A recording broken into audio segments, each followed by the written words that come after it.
Let's see. I think we're on and ready to go. It's 2 o'clock. I know Adventist time, we would wait another 10, 15 minutes, but as the afternoon lingers on, I know that some of us will get antsy and there's other things going on. So we'd like to go ahead and begin. And I know there's still a few transitioning from our meal. I hope if you stayed that you got a good bite to eat and you're feeling okay. But don't let those afternoon eyelids start to get too heavy or anything like that. You want to stay awake as the seminar continues, and we're going to just really look forward to dialoguing, continuing looking at these very important subjects of our direction and history and focus as a church. And this will be a little bit more, as I understand it, have more time for interaction at the end with questions. We're a little bit time locked on our other parts of the series, but this afternoon there'll probably be a little bit more opportunity for that. So anyways, welcome one more time to Spokane Central. We're very happy to host this. And Dr. Alden Thompson and Dr. Dave Thomas, again, very delighted to have you. And I think they'll talk a little bit more about the Center for Bible and Faith and Mission, Center for Bible, Faith and Mission, and how programs like this are funded and made possible, and how you can be aware of that and support it. So I don't have a lot of other preliminaries, and I know you didn't come here to hear me, so I'd just like to say welcome and offer prayer. So would you bow your heads with me? Lord, as we continue in the spirit of the Sabbath, and as we have, most of us at least, have had a good meal, good bite to eat, Lord, that you would continue to feed us, Lord, through our discussion and through the scriptures. And may we maintain an attitude of worship and fellowship as we continue in this series. Thank you, Lord, that we can gather from, I know there's people from different churches and different areas have gathered, Lord, and we're all part of your family. And we're so thankful to see additional visitors and guests come that are interested in these presentations. I just pray that you would, again, send your Holy Spirit to be with us, Lord. And thank you again so much that we can spend this time together. We pray in Jesus' name. Amen. Dr. Thomas. Thank you. Well, good afternoon. I should tell you, on the campus of the university, nobody likes to teach 1:30 in the afternoon classes. So I'm glad this is now a little after 2. You can all hear okay? Well, okay. Last night, we had a glimpse of how the people who founded the Adventist Church wanted to maintain a kind of a loose bond between them without any prescriptive devices. This morning you looked at how it is that we've gone from a very simple statement of belief to 28 fundamentals, which have considerable detail. I want for us to think this afternoon about how it is that we as Adventists have gone from a community that was very opposed to any kind of organization. If you know about the early Adventists, they were very opposed to any organization. They called it Babylon. We've gone from that to what arguably is one of the most highly organized churches that Christianity has ever seen.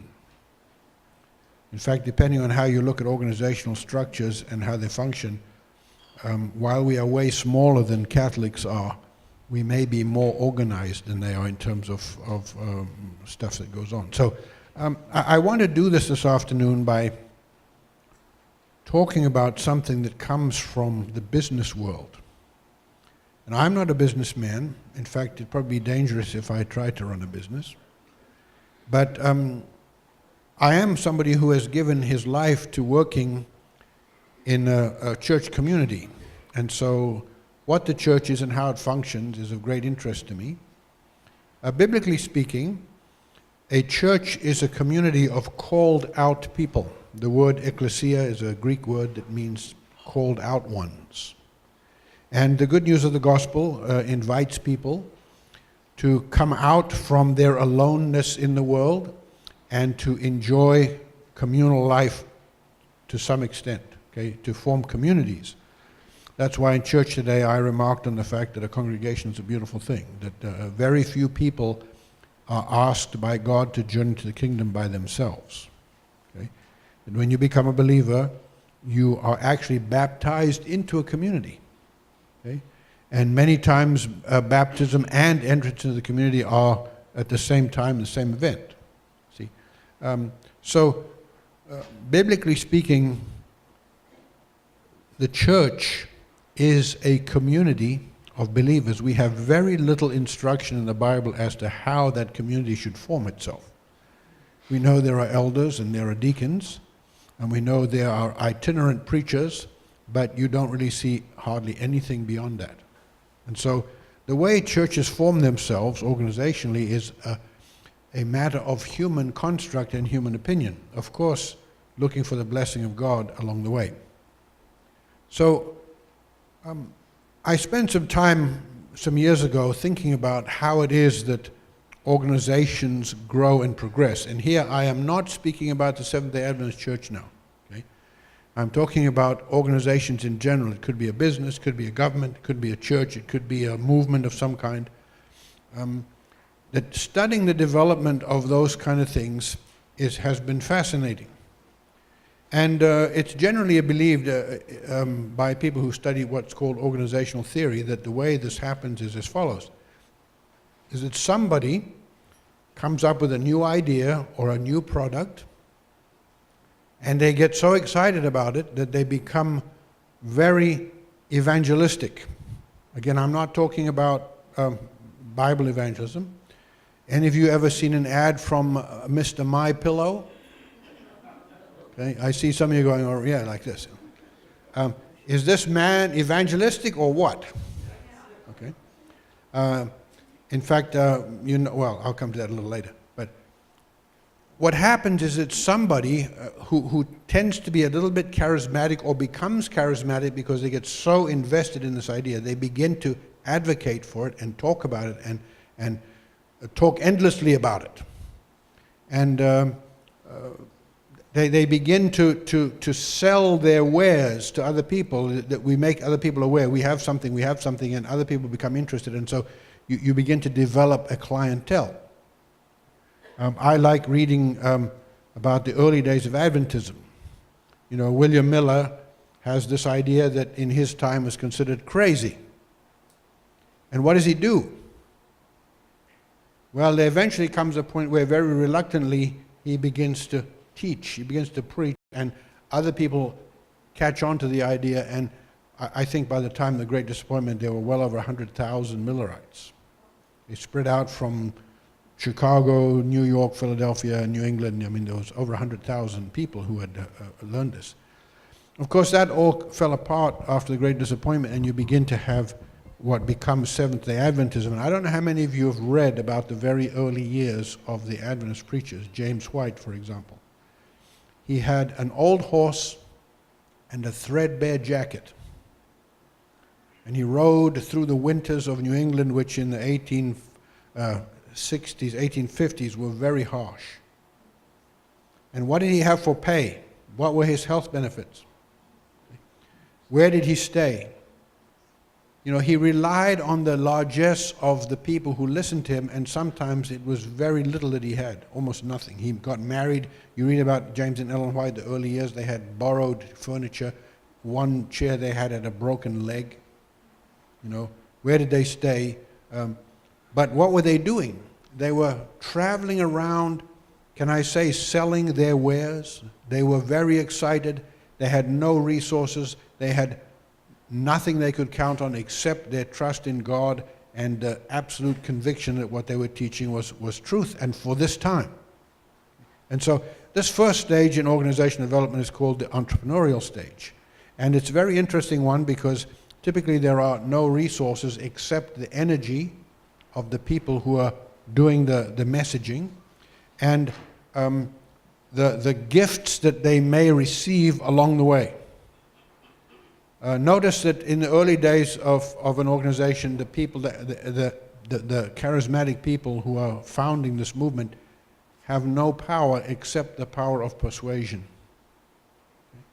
that if something is not going right, they have to go there. And we have this phrase in Adventism about laboring with somebody. You know what that means, right?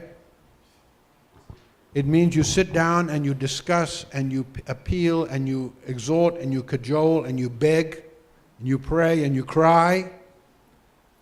But what you do not have power to do is to coerce or to somehow force a position. So this is true in organizations. You can look at MyPillow. This guy got an idea and he starts experimenting and starts telling everybody, and now he's got a whole company. So what happens is after the first stage, which is very difficult and very resource poor, what happens in an organization is it moves to an early growth stage. This is a very interesting stage because in most cases the early growth stage is the period at which the organization sees its most rapid growth. And the thing that brings about the early growth stage is that there comes a point where the entrepreneurs, the founders, simply cannot handle the amount of work that's being done, and so they have to create some kind of internal structure to manage things. In Adventism, the story I like is when James White, and if you know your early Adventism, that early Adventists wanted nothing to do with organization. So James White had a very hard time because we had this printing house called the Review and Herald that was worth quite a bit of money. Who owned it? Yeah, James White owned it. Okay? Not by design, but by default. Somebody had to sign the papers to get the building up, and now here he is, sits, and he didn't want it. And so he basically told the delegates who came to a meeting, he said, I'm all done with this. You either create some structure to own this thing, or you can close it. And so very reluctantly, they organize in some kind of formal way, and they create some infrastructure. They create conferences, as you heard, and then subsequently they created a general conference. But the point here is that in the early growth stage, the creation of infrastructure is enormously beneficial, far out of proportion to the size of the entity. Okay? And Adventism is a very interesting thing to study because we today sit in a position where about 95% of Adventist members are outside of the country of origin. That is a phenomenally successful missions program. Now, how did that happen? Well, it happened because we created an infrastructure that was very favorable to missions. Okay? And I know my grandmother, my mother's mother, grew up in South Africa in a little town called Lady Grey. It's one of those towns where if you drive through and blink, you will have missed the main part of it. Okay? It's a dusty little town. I was shocked to discover that in the late 1890s, I think it was S.N. Haskell, made a world tour of travel around the world, visiting different places, looking at the Adventist communities that were there, trying to find new places for mission, and he passed through Lady Grey. I thought, what kind of people are these? Here's a dusty little town in the middle of nowhere, and I read there that these guys traveled through Lady Grey. So that tells you how missional they were. Now, did they have money? No, they didn't have money. Okay? They had great excitement and great energy. They had some structure that favored growth, and the early growth of Adventism was very expansive and very big. You can read lots of stories about that. Well, if the organizational entity, if the movement remains viable, if its product is still selling, if I can put it that way, it moves into a middle growth stage, where growth actually slows and structure increases. Okay?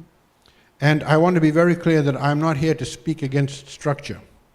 Okay? Structure is a very important thing and a very necessary thing, but I want us to think about how that all plays out in movements.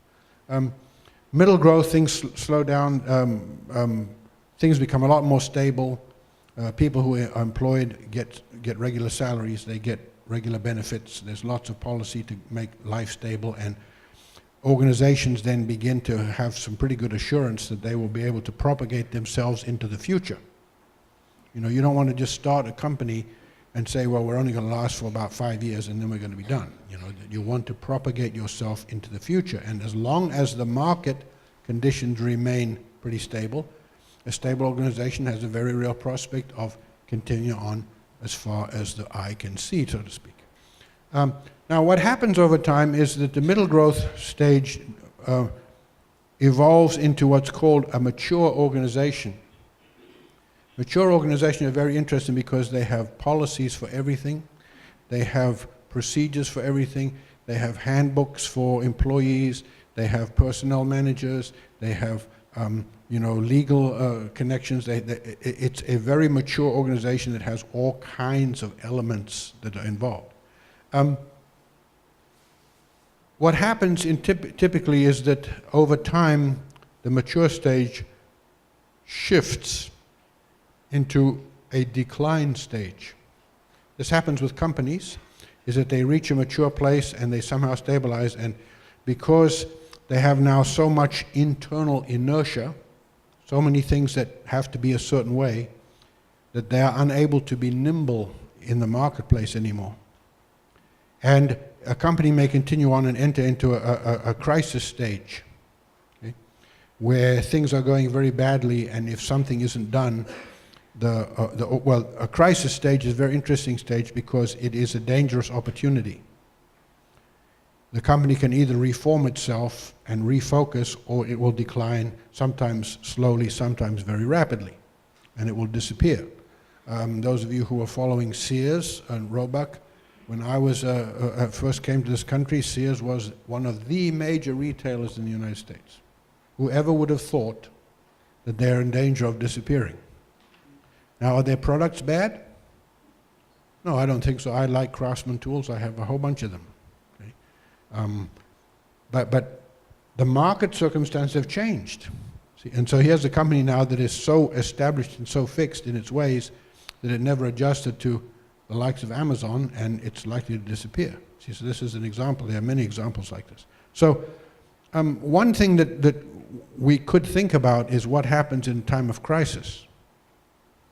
And a time of crisis is a very interesting thing to study organizationally, because the outcome of the crisis depends very much on the ability of the leaders in the moment to resolve the situation. So if you have leaders who are able to do a good assessment of a circumstance and they can recreate things or refocus things, a company can rejuvenate itself. And you see this oftentimes where the shareholders get mad and they throw out management, and some hotshot new CEO comes in and he sells this and he buys that and he gets rid of these people and he brings in these people, and lo and behold, the company revives itself, okay, or it dies. See,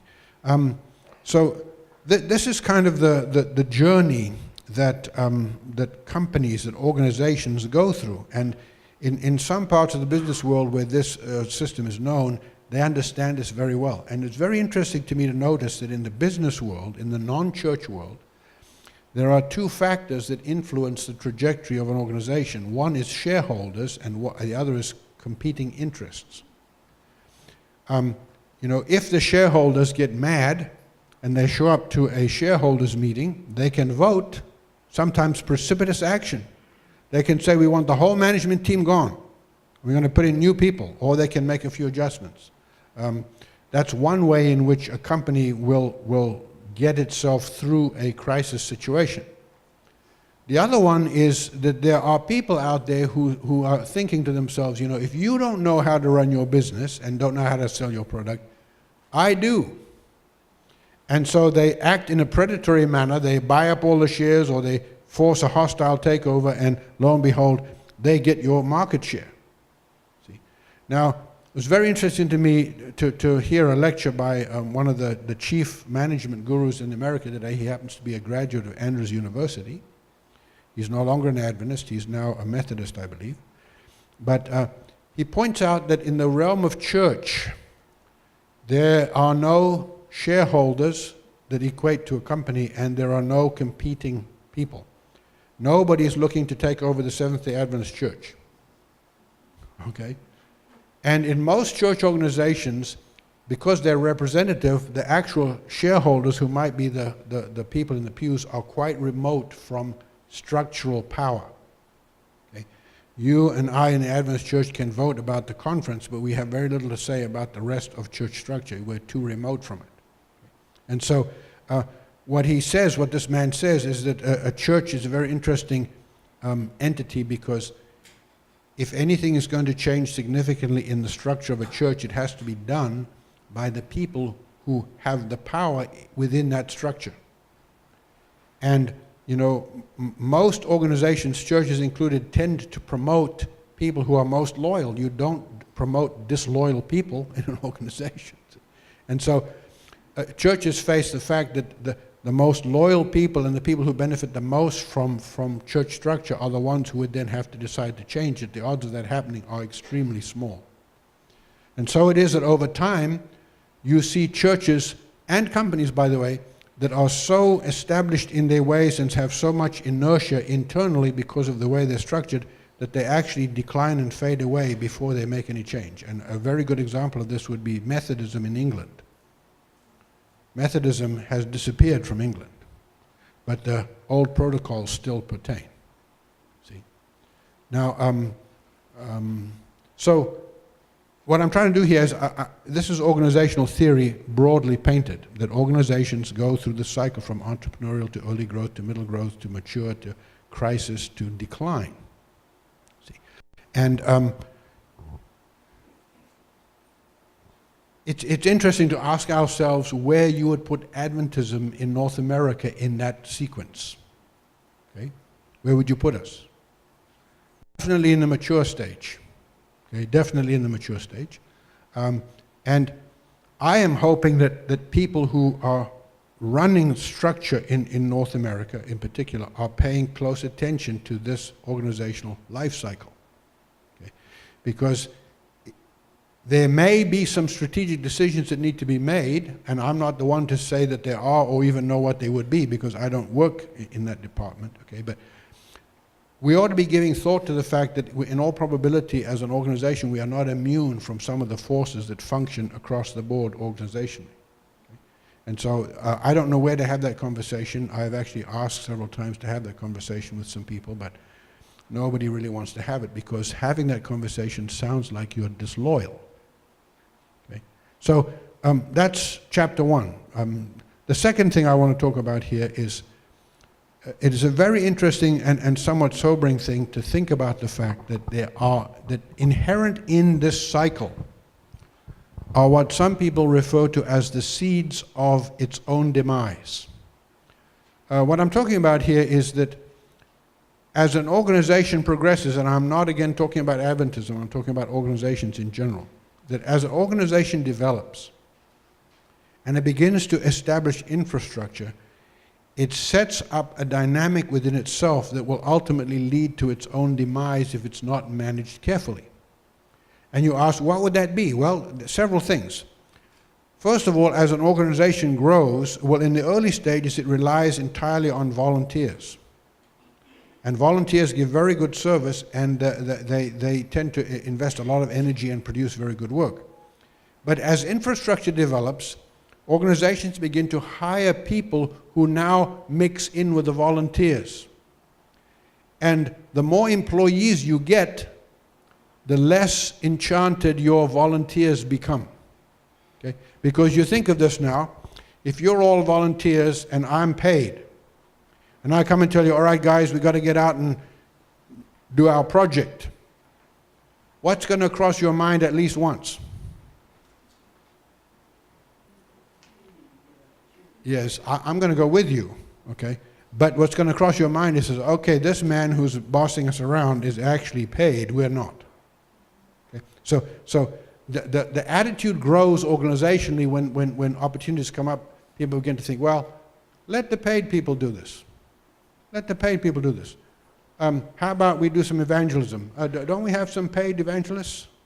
Let's bring them in here, and we're not going to do that. We're going to hire them to do that. See, the idea emerges that my volunteerism is no longer essential to the well-being of the mission. We can give that off to paid employees, and the more you get, okay, that's one component. The other component that's very interesting to me is that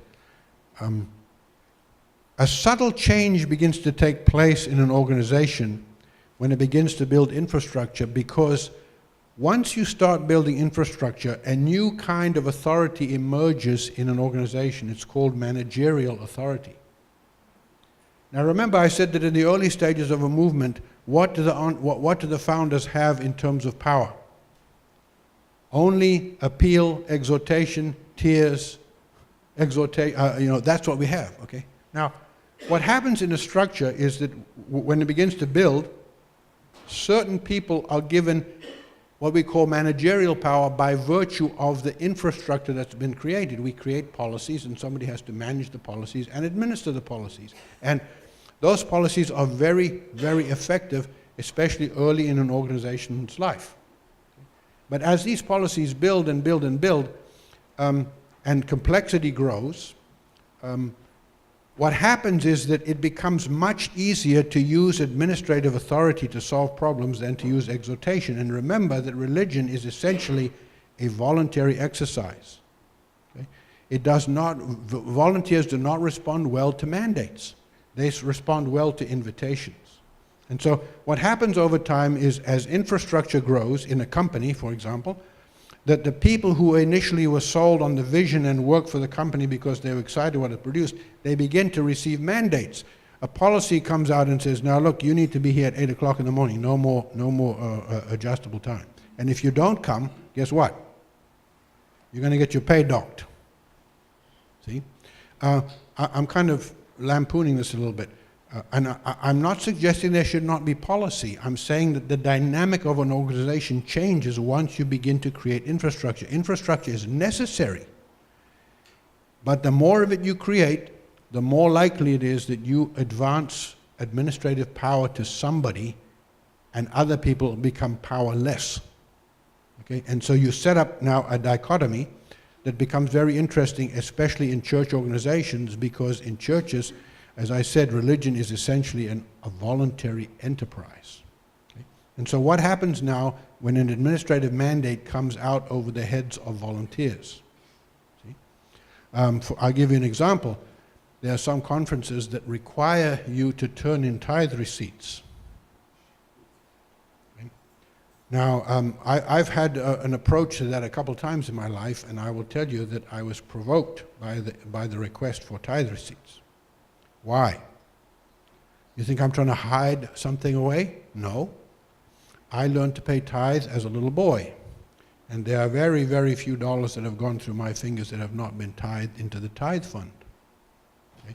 Now, why was I upset when they asked for my tithe receipts?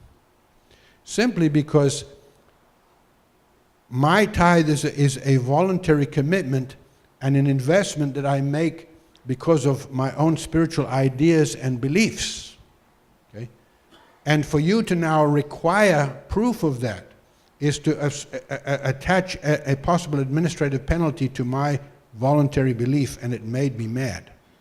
Okay? Now, I'm human. I don't know if you've experienced that. Many of you see. And it's just an illustration here of what happens when some people gain power. What should happen if somebody is not behaving properly is you should resort to the original thing of laboring with that person. Go meet with them, talk to them, pray with them, ask them what's going on. Don't say, well, if you don't send in your tithe receipts, we won't send you next year's contract, you know. But what happens, and you understand that the temptation to use administrative power is very hard to resist because it's very efficient and it's very fair. Why should I talk to you and you about different subjects when I can just say, well, you're in violation of policy, so if you don't comply, you get penalized. See? But when that happens in a church organization, that church shifts from being a movement and a community to being an organization. And organizations run by coercion, communities run by voluntary compliance. See? And so one of the things I think that we have to think about as we make this journey toward more and more structure is to ask ourselves, are we doing this automatically, or are we doing it thoughtfully?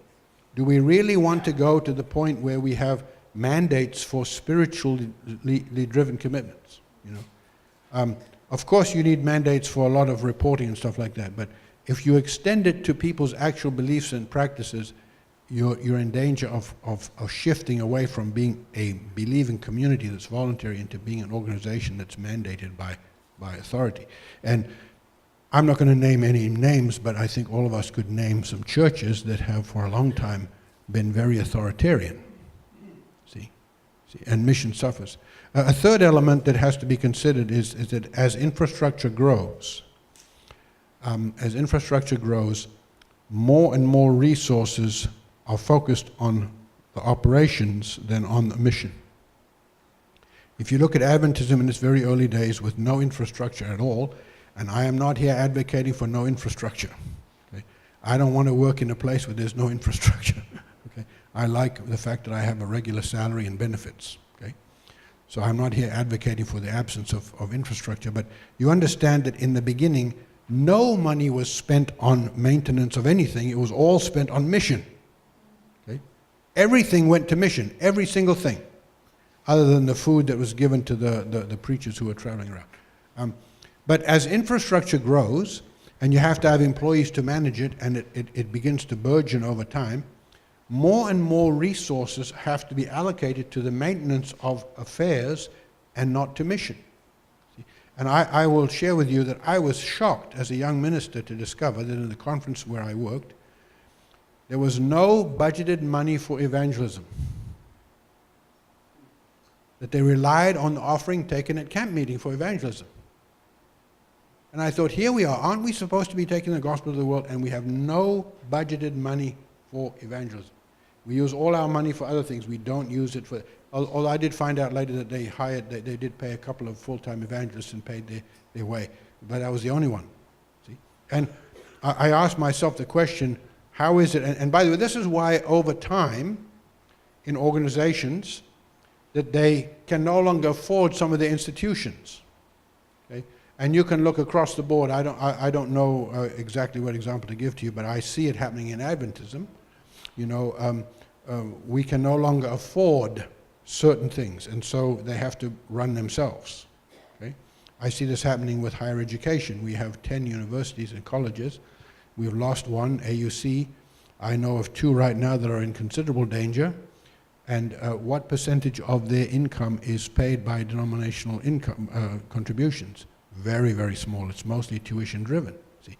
And so what's happened over time is that those of us who built Walla Walla, for example, can no longer afford to operate it.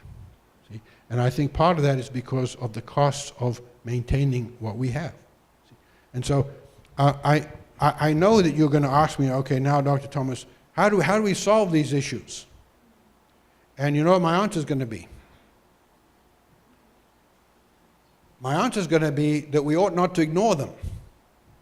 Now, I'm not sure there's anybody in this room here who is in a position to actually do anything about these things. I have written several papers on this and read them publicly in certain settings, hoping that somebody will at least look at these issues, because if we don't act proactively and thoughtfully, then we act by default.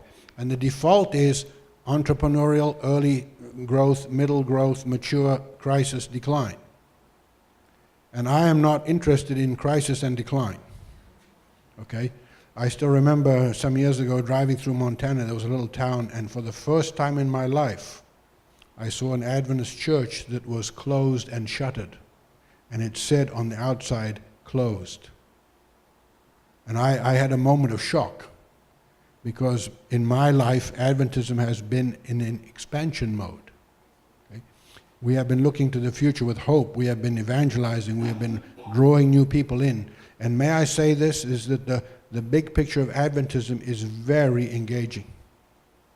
I think sometimes we forget that we tell a story from Eden lost to Eden restored. That the comprehensive nature of the vision that Adventists have is far greater than many other Christian organizations. We know where sin came from. We know how it came to this earth. We know its story through this earth, and we have a great hope of seeing it resolved. And may I make this point to you, good people, that I am absolutely delighted that the urgency of my religion does not come from fear. In many Christian organizations, the fear of hell is what lends incentive to your living. You better live right, otherwise you're going to burn in hell. Where does the urgency of Adventism come? It comes from hope, right? That the urgency of our belief comes from the hope of seeing Jesus, and that is true from the very beginning. William Miller was not all trying to get people out of hell and into heaven. He was saying, look, pay attention, Jesus is coming in your lifetime. You better get stuff oriented the right way. See, and one of the things that makes me a very happy Adventist is that I live with hope, not fear. I'm not afraid of hell, okay? And I'm certainly not afraid of hell that burns forever, right? See, I'm not afraid of that. Some of you maybe used to be afraid of that, okay? But so I share this with you, this material with you, because I think it's urgent. But I share it with you with some trepidation and also with some frustration, because I know that you can't do anything about it. See? Not directly, but it seems to me that somewhere as we interact with church life, as we interact with other people, we need to remind ourselves that Adventism is not an organization, it is a movement. It's a movement. All my growing up years, my father told us, a part of the Advent movement. And I like our movement because it's dynamic. It's driven by its cause. It does not bog itself down in all kinds of protocols and procedures. It's free to move where the Spirit needs to move. And I'm happy to tell you that there are many places in the world that are like that. I kind of keep up with the church in the African country of Zambia. I've been over there several times to preach and to teach, and I'm intrigued by the Zambian Adventist church. You know that in the southern part of Zambia there is no village that does not have an Adventist church. Okay? I rode dirt bikes with some friends of mine through all these. Every single village has an Adventist church. And some of you paid for the roofs, thank you. Some of you may remember the metal roof project. I think for $1,000 you could pay for the roofing system for a church. I've been in some of those churches. Okay? We donated the money. They put up the walls and we paid for the metal. And who's doing the preaching? Regular people. I worked one time with a farmer. He was a big, strong man. Noah was his name. He was a very big, strong man. In fact, I remember the day I pushed my finger against his shoulder and it didn't dent. That's to say his shoulder didn't dent. Okay? But I never heard a guy preach like that man. My goodness, when he got in the pulpit and started making invitations, I would preach the message and then he would make the call. And I got to tell you, there was fire in the tent when that guy spoke. He was as serious as a migraine headache. I mean, he was there intending for people in that moment to choose to follow Christ. And the urgency of that man was extremely challenging to face, because we're very gentle, And I just heard this week, I had a phone call from over there from the gentleman who provided me a ride from the hotel to the preaching point. Ignatius Himbala was his name, and unfortunately he just had a stroke. But when I knew him, he was a debt collector. But he said after some years of doing that, he said, to me the gospel became so important. He says, I sold my business and I went to the northern part of the country and I became a preacher. I'm a lay preacher, he said. I preach 2 campaigns a year, myself. Okay? And you know that the church in Zambia now, they believe that the Adventist church is the largest church in the country of Zambia. The last time I was there, they said to me, now, Dr. Thomas, he says, when you're riding on the road and they have a police barricade and they stop you, he says, just tell the policeman that you are working with the university, because he's probably an Adventist. And when you go to the post office and, just tell them that you're lecturing at the university, because the attendant is probably an Adventist. He will treat you well, And everywhere I'm running into Adventists. Now, Adventists don't equal salvation, but, my point is that in some places, the grassroots nature of the movement remains. Infrastructure in Zambia cannot keep up with the growth of church, because the mission is owned by everybody. It's not handed off to some employees. It's not buried under legal stuff. It's not buried under mounds of policies. That people are out evangelizing and people are responding, and the church is growing. And it's wonderful to see that. But of course, I don't live in Zambia. I look at the country where we live, and I know if I went to preach a good series of meetings in Zambia, I could expect to baptize 500 people. And I'm pretty sure that if I did the exact same thing in Spokane, how many would I baptize? 5, maybe 10? See, that there are social dynamics that change. But my point is that the longing in the human heart to see Jesus and the desire to say something or do something to that should not be bound up in infrastructure. It should be resident in the human heart. Okay? And it ought to be something that we do in spite of other things. See? And as I say, I'm very happy to have a regular salary and benefits and stuff like that, but there is a tension that we have to think about as to how structured we want to be and how organized we want to be and how many policies we want to be and how much money we want to spend on all of that versus how much we want to leave free to go ahead. I share an example from the institution where I work. Some years ago, a decision was made by the chair of the education department to start an MA in education, master's degree in education. And he told me once that the approval for that had to pass through 35 different committees. You know what I say? Walla Walla's lucky to have an MA in religion, in education, see. 35 different committees had to approve this. Okay? My word, how much time and effort was spent doing that, see. Anyway, I think I've shared with you what I want to share here this afternoon is that I hope we never get beyond being a community of believers who are missional. I hope we never just default into some kind of Fortune 500 company that runs everything by policy. Okay? That we can't afford to do that. It's not beneficial to mission, and it's not beneficial to the commitments of the people who sit in the pews and the people who preach. So I've laid out some delicate things to you today, but please understand, I don't do it out of a sense of disloyalty. I do it out of the hope of seeing us become more of a grassroots movement again, see, and putting more money to mission and less to all the other things we do. So I think I'm going to quit, and I don't know if you want to ask questions now a little bit, and then Alden is going to speak, or you want to let him speak, and then we can answer questions together. Please. Why do we have conferences and unions in the general conference? The question is asked, why do we have conferences, unions, and general conference? The answer is it developed historically that way. You know, and I want to be very clear here that nobody in Adventism has been malicious trying to subvert mission by creating infrastructure. You know, infrastructure all comes because of necessity. Why did they form conferences? Because we needed to we needed to stabilize mission. Why did they create the General Conference? Because they needed to coordinate effort. And you know, the General Conference originally was a mission board. It was designed to collaborate in sending missionaries in a strategic way. Unions were created. I'm not sure why unions were created, but to help stabilize. And why were divisions? Again, but you understand that we have never adjusted to the realities of modern life. You know, you look at Upper Columbia Conference borders. Do you know why the boundaries are the way they are? Because when the conference was formed, you couldn't get over the Cascades in the wintertime. So we don't have a Washington conference and an Oregon conference. We have Upper Columbia that goes all down the middle part here and takes in Idaho, so you don't have to cross over the mountains that way or that way. Now, do we still need that? You know, or can we cross the Cascades now in the wintertime? See?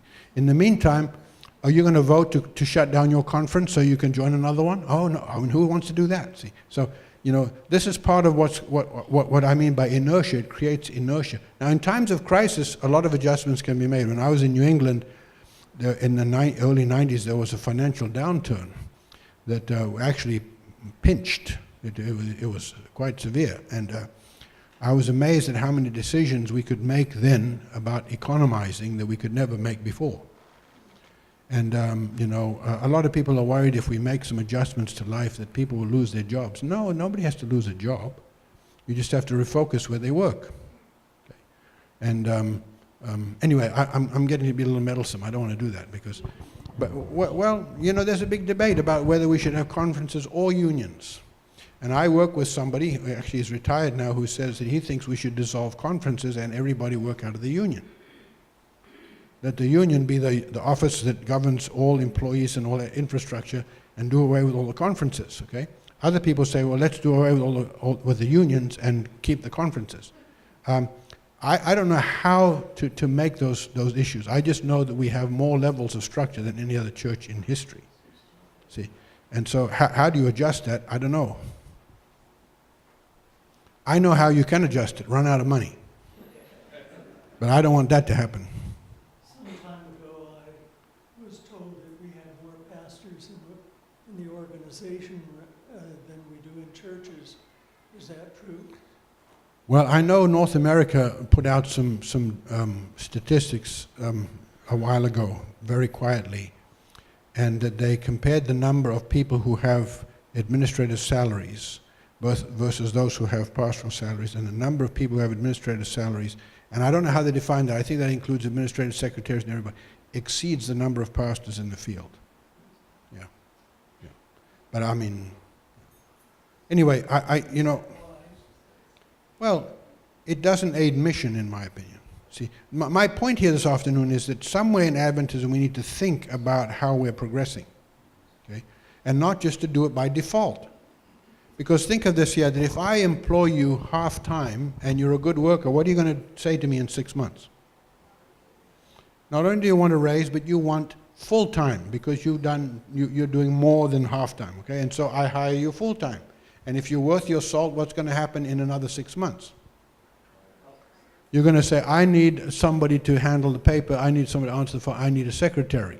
Okay? And so over time, this is how organizations proliferate. They're not doing bad things, but are they doing missional things is the question. See, and are we best structured for mission, or are we best structured for stability? That's a big question I think that as Adventists we need to think about. Okay? And I wish the people who have administrative power would take that up and talk about it. I know it's talked about in some places, but yeah. So, I need to leave town? Okay. Yeah, see. Yeah. Not on Sabbath. I see over here. Yeah, and I want to tell you that I don't bring the subject up out of rebelliousness. Okay? I bring it up out of missional concern. Okay? Are we doing the best we can with mission? Are we using our resources the best way to accomplish mission, or are we using our resources to stabilize what we already have? Please. You made a comment a couple of times there about, there's no answer. What are we going to do here? And it's almost like you're implying that we need it from the top down to give us permission to become an entrepreneur in God's business. And I would advocate the idea that each and every one of us here can be about our Father's business without getting permission. And that's going to create, if everybody here brought just one of their neighbors to church next week, we would double. Yeah. And Yeah. how hard would that be? Well, it's scary. It's, we don't have training. We have our excuses. But each one of us, that's what the pioneers had, was entrepreneurial spirit. Yeah. Why can't we? Yeah. We can. I agree with you on that, okay? That's a great solution. My point is that you would not get any infrastructure support for that. But I don't think we need it. I think in the final analysis, go out and do it. There's no prohibition against bringing your neighbor to church. If we're waiting to get paid, we're going to miss the opportunity. Yeah, I'm not suggesting we wait to be paid. Yeah. Okay. So we are. And free. if everybody did what you said, we would actually stress infrastructure. Okay. Yeah. I like to go to Zambia because church administrators cannot keep up with what's going on. It's not possible. See, and I'm not speaking badly of them. I'm just saying is that that's how church should function. There should be more going on than infrastructure can manage. So, get after it, folks. What? No. What do you think of the natural church development movement, church planting? Does that help to facilitate the type of thing you're talking about? Yes, it does. And in fact, what they've discovered is that it's actually far more efficient and better for mission to plant a new church than to try and revive an existing one. And part of that is because every local congregation has inertia. Okay, we have a certain way of doing things. And I remember the day I pastored a church in New England that had an aisle that was 100 feet long. And I noticed this old couple, they were very good people, saints. They ran the local Dorcas Society. They were very good people. But they had a pew that they owned. They'd been sitting in it for a long time, and they owned this pew. And I was sitting there watching, and they were quite elderly at this time, and she was holding on his arm, and they were coming up the aisle like this, and I could see they were on autopilot, and that they were just going to slide into their pew. And right when they got to the pew, guess what? There was somebody else sitting there. You know? And bless those two saints, they kind of blinked a couple times and then just went one pew more and sat down. They didn't, but you understand that. And if you're a preacher, you know, you ask Gerald Hager or you ask Dave Lounsbury, when I was a preacher, I could get up to preach and I knew who was in church and who wasn't. How did I know that? Because I look over there, oh yeah, I see, they're not, we're all creatures of habit, you know, and it's kind of an infrastructure. And I had to deal with a situation years ago where a deacon was sitting in a pew that had a little sign on it that said deacon. And when he came up there was a young man sitting there, and he threw him out. He said, you can't sit there, that's my seat. And after church, I was met by a very angry young man. You want to know what kind of operation we were running? He told me he had not been in church for 8 years. We decided to come to church that day, and he hadn't noticed that sign, and the deacon had thrown him out. And he was ready to pop a cork, you know. Well, I had to talk to the deacon afterwards, and he was not very happy. He said, well, the young man should have read the sign. See? Well, not in particular. I didn't see him again. I don't know. It was a big church. I don't know if he was there. So yeah, it's not, you know, infrastructure develops all over the place, including our own lives. See? And so enough said from me. Thank you for listening, and I leave you to think about this, how you might resolve it. I like the solution. Yeah, but I think especially those who sit on committees and stuff need to think about what we're doing for mission and what we're doing for stabilization, and maybe for the next few years favor mission over stability. Thank you, Dr. Thomas. And we're going to have just a little segue of a thing here. I think Dr. Thompson is going to share with us. If you will take your packet of goodies, we're going to take an offering here. The university has paid for our transportation expenses. They're very delighted for us to be out in the churches, and it's a great joy for Dave and me to come out. Just in the last 6 months, Dave and I have done 3 of these together. Sometimes we do seminars one person, but of course it's a lot more fun to come with 2 because then we can debrief and so on. But if you look at the bottom of your sheet, front page, the Center for Bible, Faith, and Mission, we have lots of ideas and plans as to how we can better serve the church. And we're simply going to take an offering this afternoon for the Center for Bible, Faith, and Mission. What we do, we sponsor seminars throughout the NPUC, and I will admit that when we do seminars, it puts us into a fairly significant bind in terms of our work, because we teach a full week, then we are gone for a full weekend, and you come back and you hit the ground running again. So but for me, it's a great joy. And when I go out to the churches, I love to stay in the homes of real people rather than a hotel or a motel, because you learn all kinds of things that you'd never learn in a motel. So we will take an offering now. Let's bow our heads for a word of prayer, and then the second part of the segment, I will take over. Where do we go after Battle Creek? Battle Creek is the reference to the time when the compliance document was voted. I have some things to share there, and then Dave and I, after that, we will simply stand up here and we'll take Q&A for both of us until the Philistines come upon us and we run out of energy. Okay?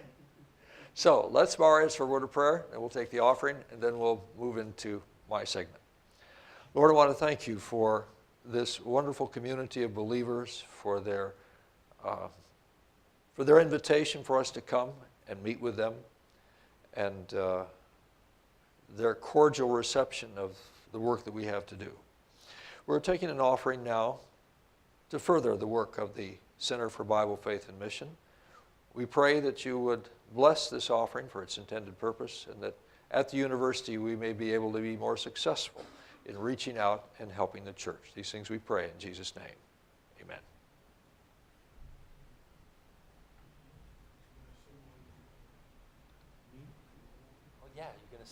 Am I going to sing? Not if I can help it.